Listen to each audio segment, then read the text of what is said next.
오늘은 천간 중에서 중심의 기운, 태산 같은 존재인 무토에 대해 알아보겠습니다.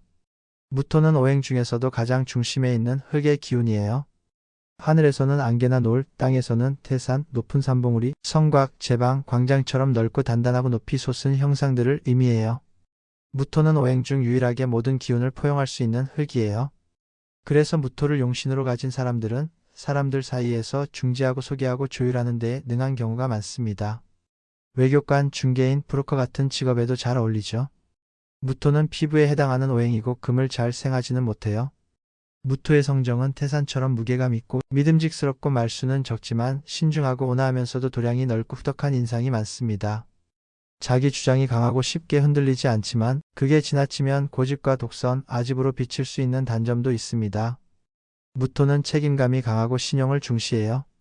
포용력도 크고 질서도 잘 지키며 편애 없이 중립을 지키려는 성향이 강합니다.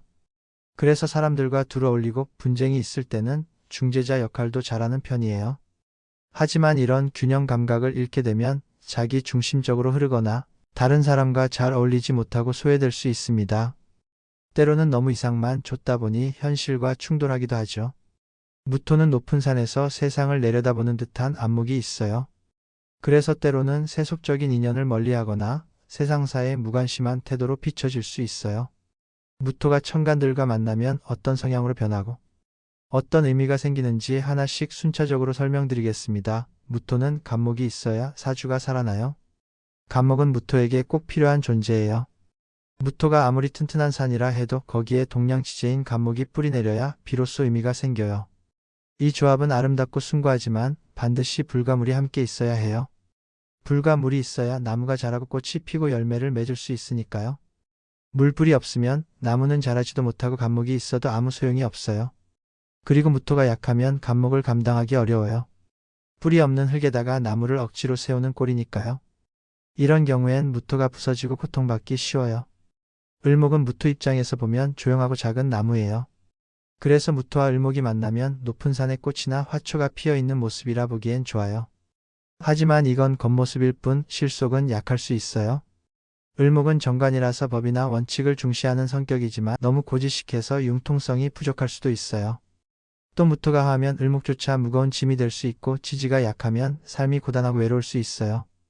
특히 무토가 묘월에 태어나 을목이 투가 나면 을목이 무토를 갈아엎는 꼴이 돼요. 농사짓는 땅이 아닌 죽은 땅, 즉 사토가 되는 거죠. 이때는 삶이 피폐해지고 결과도 나쁘기 쉬워요. 무토가 병화를 만나면 태양이 산 위에 떠 있는 모습이에요. 산이 빛나고 생기가 넘치고 땅이 따뜻해져요.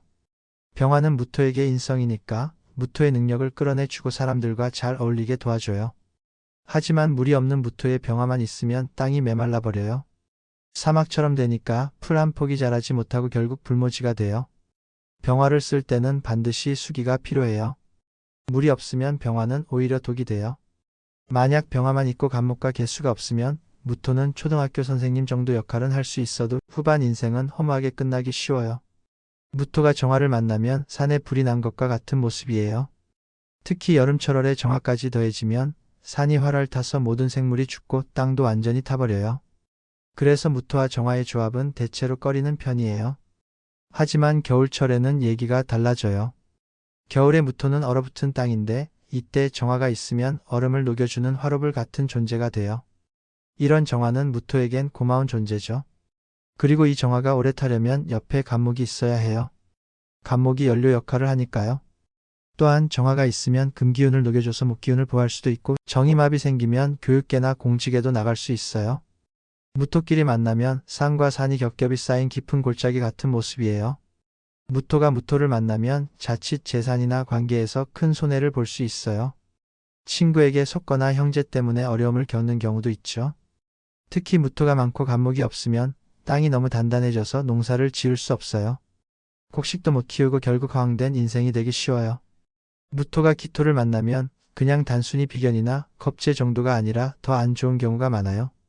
기토가 무토의 재료인 간목을 합쳐서 없애버리고 계곡이나 폭포처럼 잘 흐르던 물도 흙탕물로 만들어버리는 형상이거든요. 예를 들어 무토 옆에 기토가 있으면 기토는 마치 산자락 아래 있는 옥토 같은 거예요. 이걸 무토가 지켜주는 보호자처럼 희생만 하는 상황이 되죠. 여명사주에서는 무토가 간목을 남편으로 삼는데 기토가 있어서 그 간목을 합쳐 없애버리면 정식으로 혼인했어도 결국은 남편을 다른 여자에게 빼앗기기 쉽다는 말도 있어요. 물론 예외도 있어요. 사주의 관성인 목이 아주 많을 경우 기토는 무토 대신 간목을 합쳐 없애주면서 도와주는 역할이 될 수도 있죠. 그래서 무토가 약하고 목이 많으면 기토가 오히려 도움을 주는 경우도 있어요. 또한 무토는 건조한 흙이고 기토는 습한 흙인데 여름철 같이 너무 건조할 땐 기토의 수분이 무토에게 어느 정도 도움이 됩니다. 하지만 무토가 극약하고 수기가 강하면 습한 기토는 도움이 안 돼요. 무토가 경금을 만나면 아름다운 살림을 망가뜨리는 느낌이에요. 육친으로 보면 편관인 간목을 충하고 정관인 을목은 합해서 없애버리니까 관직 길이 끊기는 시기죠. 특히 무토가 허약한데 경금이나 신금이 많이 투출되면 무너진 광산처럼 몸이 아프거나 버림받기 쉬워요. 무토일주에 경금이 드러나면 배우자 덕이 없거나 자식 걱정이 많고 생각만 많고 실천은 못하게 되는 경향도 있어요. 말은 많은데 결과는 용두사미처럼 흐지부지 끝나는 경우죠. 하지만 무토가 중중하고 신앙하면 얘기가 달라져요. 이때 금은 약신이 돼서 무거운 흙 기운을 밖으로 빼주니까 오히려 좋아요.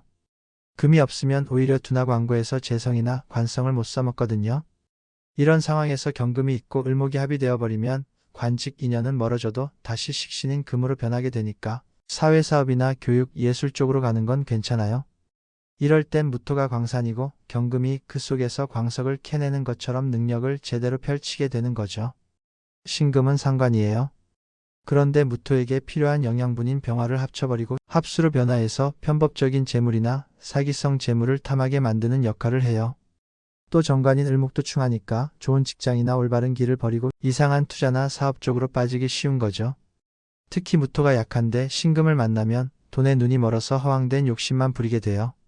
노다지를 찾겠다고 산으로 들러 다니는 형상이랄까? 실속은 없고 큰 소리만 치는 그런 경우가 많죠.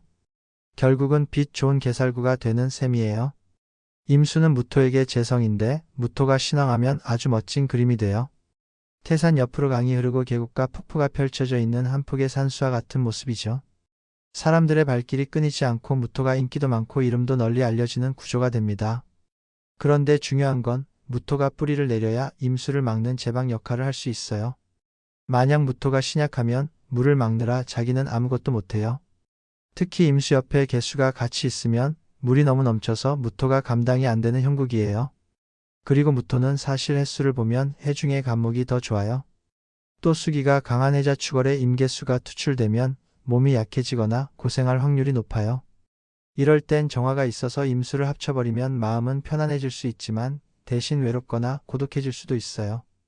개수는 무토에게 단비 같은 존재예요. 딱 적절한 비, 단비처럼 흙을 윤택하게 해주니까 무토에게 정말 필요하죠. 개수가 내리면 숲풀도 자라고 생기도 도는 거예요. 그런데 여기에도 조건이 있어요. 무조건 개수가 좋다기보단 개수와 함께 간목이나 을목, 병화가 있어야 해요. 그래야 나무도 자라고 꽃도 피고 결실을 맺을 수 있거든요.